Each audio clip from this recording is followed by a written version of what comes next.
Second half of December 1942.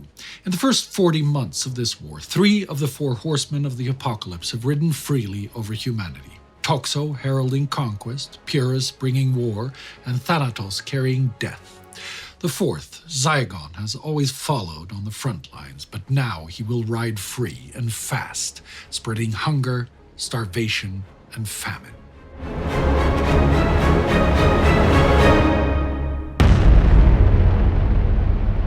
This is War Against Humanity, a series of World War II in real time. I'm Spartacus Olsson. In the first weeks of December, the Allied occupation of North Africa failed to lead to major improvements for the Jews there, while the Jews in Tunisia under German occupation faced deadly new policies of slavery. In occupied Poland, the killing of Jewish workers triggered plans for resistance and an integration of the Jewish resistance into the Polish Home Army. Non-Jewish Poles who had been discovered hiding Jews were murdered. The outside world learned more details of the plight of all non-ethnic German Poles under occupation and the terrifying scope of the genocide of the Jews. And while the world at first cannot believe what it is hearing, the public reactions are now a resounding condemnation. Newspapers are reporting on the atrocities with great shock. Opinion pieces urge the Allied governments to condemn the genocide and to take action. On December 14, Foreign Secretary Anthony Eden discusses the matter in the British War Cabinet, telling his peers that it was known that Jews were being transferred to Poland from enemy-occupied countries, and it might be that these transfers were being made with a view to wholesale extermination of Jews. Everyone agrees that something should be done. But when it comes to actually doing something, politics trump humanity once again. There is a request to allow 4,500 Bulgarian Jews to emigrate to Palestine. In the same meeting, it is debated, with only Prime Minister Winston Churchill in favor and the rest of the cabinet concluding that it cannot be done because, quote, exodus of nationals from a country with which the British are at war, end quote, is undesired. Practical military action is unpractical. The Allies are already bombing German and German-occupied infrastructure like the train tracks leading to occupied Poland, and they can do little more. So they resort to condemnation when on December 17, 1942, 12 countries of the United Nations issue a joint declaration. From all the occupied countries, Jews are being transported in conditions of appalling horror and brutality to Eastern Europe. In Poland, which has been made the principal Nazi slaughterhouse, the ghettos established by the German invader are being systematically emptied of all Jews except a few highly skilled workers required for war industries. None of those taken away are ever heard of again. The able-bodied are slowly worked to death in labor camps. The infirm are left to die of exposure and starvation or are deliberately massacred in mass executions. The number of victims of these bloody cruelties is reckoned in many hundreds of thousands of entirely innocent men, women, and children. The above-mentioned governments and the French National Committee condemn in the strongest possible terms this bestial policy of cold-blooded extermination. They declare that such events can only strengthen the resolve of all freedom-loving peoples to overthrow the barbarous Hitlerite tyranny. They reaffirm their solemn resolution to ensure that those responsible for those crimes shall not escape retribution and to press on with the necessary practical measures to this end. The declaration is read out by Anthony Eden in the House of Commons and is printed on the front page of the New York Times and many other papers. The Vatican is urged to condemn the Nazi violence, but publishes a generic condemnation of racial violence instead, first arguing that they can't verify the victim numbers and later claiming that they thought their statement did a good job of condemning the Nazis. The BBC broadcasts the declaration in full, spreading its contents to the millions in occupied Europe who are defying the German radio bans. The Nazi response to the broadcasts is obfuscation and propaganda. German propaganda minister Joseph Goebbels writes in his diary, "What won't the Jews do to discredit the Reich? They are working arrogantly and on a large scale, but they won't reach the goal after all, just as they haven't attained it in the Reich." To calm rising tensions among Jewish communities in Western Europe, the Germans come up with a range of new deceptions to persuade Jews to board the trains.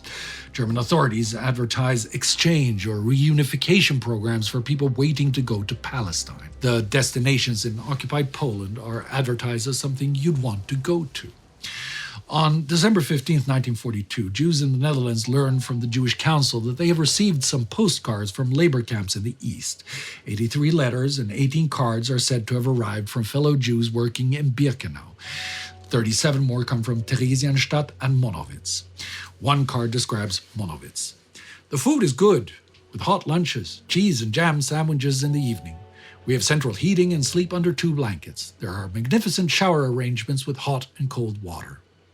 Theresienstadt is described as a friendly town with broad streets and lovely gardens and single-storied houses. The women and children seem to be very well looked after, adding that those who wish can even take a nap in the afternoon. It's almost painfully needless to say that these are fabrications. Sure, the Theresienstadt ghetto has not been dissolved. Prisoners do have some free time, some access to rudimentary healthcare, and are allowed to organize plays, concerts, and lectures. But that's hardly the full story. Food is scarce, arbitrary violence ever lurking, and it is, after all, only a waiting room for death. Between September and December 1942, roughly 20,000 elderly Jewish people living in the Theresienstadt ghetto are deported to be murdered in the extermination facilities in occupied Poland. Birkenau and Monowitz are also known as Auschwitz II and III. At Monowitz, the inmates are held as slave labor for the IG Farben synthetic rubber plant at Buna. They are worked hard until they break down and then sent to the extermination factory to be murdered. That would be Auschwitz II, Birkenau. The gas chambers there and everywhere continue to reap terrifying amounts of lives every day, but the main method for murder has changed once again, and now it is the model used at Monowitz.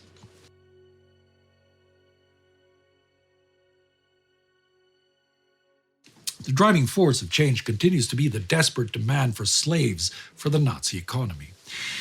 If there was any doubt that the idea was not to use minorities as slaves, but keep them alive, but simply work them to death, these doubts are eradicated on December 16, 1942.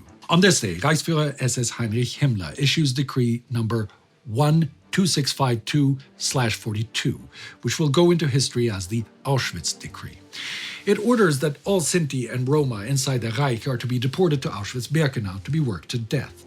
The basis of the decree is an agreement between the Reichsjustizminister, the Nazi Attorney General Otto Thierack, and Himmler from September 18 earlier this year. It eliminates any legal protections for a wide variety of groups and puts their fate in the sole hands of Himmler. Paragraph 2 of Thierack's memorandum reads, "The extradition of antisocial elements from the penal system to the Reichsführer SS for extermination through labor. This will be the complete extradition of all Jews, Gypsies, Russians, and Ukrainians in protective custody, as well as all Poles with more than 3-year sentences and Czechs and Germans with over 8-year sentences on decision of the Reichsjustizminister. From now, the most antisocial elements of the latter shall be extradited immediately. In this matter, I will inform the Führer through Reichsleiter Bormann." What it means is that above and beyond the Jews, Himmler's murder squads can now legally have their way with a wide variety of national ethnicities, but also homosexuals, political dissidents, members of Christian sects opposed to Nazism, and, well, anyone that the Nazis deemed to be antisocial. The December decree executing this legal principle for the Sinti and Roma means that 26,000 men, women, and children will be taken to the newly erected Gypsy family camp in Auschwitz II, where some will actually be worked to death, while many others will simply be murdered in the gas chambers right away. But the murder operations of the SS are going further than the limits on these documents already. In Poland, entire regions of Polish Catholics have been cleared to make way for German settlers. Many of the deported are now dying in the Nazi camps. Generalplan Ost did not just envision the removal of the Jews, but also of Slavic communities to make room or Lebensraum for Volksdeutsche settlers. Odilo Globochnik, in charge of the murder of the Jewish population in the Generalgouvernement, now also starts to experiment with his ethnic replacement on the non-Jewish population. When in November 1942 the Zamość region in the Lublin district is declared free of Jews, Judenrein, the Catholic Poles are up next. Village by village, the Poles are expelled and replaced with Volksdeutsche. In December 1942, close to 7,000 Poles from 62 villages are removed. They are taken to the Zamość transit camp from where they are redistributed. Some are enslaved and sent to German factories, while others are kept in the area to work as farmhands. Many thousands will flee into the forest, but still well over 110,000 Poles will be expelled from their homes over the next months, of which roughly 15,000 Poles are sent to perish in Birkenau and Majdanek camps. On the other side of the globe, millions face the specter of death by starvation. We've seen how foodstuffs are running short everywhere. Now, on all sides of the war, among the poorest subsistence farmers in Eastern Europe, China and India have had their food taken away by increasing taxes and plunder, even by their own countrymen at times. Each time the war has come to any of their immediate doorsteps, the combination has spelled disaster. In densely populated, underdeveloped British India and China, this means many millions of people. The East Indian region of Bengal is already under added pressure from natural disasters like a tsunami that had struck Midnapore in October and that the autumn rice harvest didn't yield as much as expected. Furthermore, the Japanese occupation of Burma put a stop to the usual import of Burmese rice, while the influx of ethnic Indian refugees from Burma increased the demand for food. More fluctuations in food supply are caused by the looming threat of a Japanese invasion. On December 20th, 1942, the Japanese first bombed Calcutta, creating a new wave of refugees to flee to the countryside and further upsetting the demand-supply balance. Earlier in 1942, British rulers started to take precautions for a hypothetical invasion by requisitioning and destroying coastal boats that might be of use to any potential invaders, leaving boatmen and fisher communities without income or food. Officials have also cancelled food imports deemed to be surplus from coastal regions as a sort of preemptive scorched earth tactic. In December, out of concern for a food shortage for priority classes such as the military, authorities start to requisite rice from local warehouses. British Viceroy Linlithgow and Secretary of State in India Leo Amery repeatedly asked Churchill's government to send food to Bengal, but they don't. For now, it's a state of hunger, not yet famine, while further east, a similar situation in Henan province has already escalated into full-fledged famine. After years of war and bad crop yields, food is now running out completely. Henan has been a frontline region in battles between the Chinese nationalists, communists, and Japanese, with considerable damage to infrastructure and croplands. In 1938, for example, the Chinese Nationalist Army deliberately flooded the Yellow River to halt the Japanese advance, putting farmlands out of operation and unleashing a massive stream of refugees on surrounding cities. Then came a severe drought in 1941 and 42. The spring was unusually hot, and monsoon summer rain that usually accounts for 2/3 of the yearly rainfall stayed absent, ruining the 1942 summer harvest all throughout Henan. Grain prices rose up to 150% as the nationalists in Henan were cut off from better stocked markets in the east. While the grain tax burden in Henan was comparatively low, it was still too much for the Henan farmers.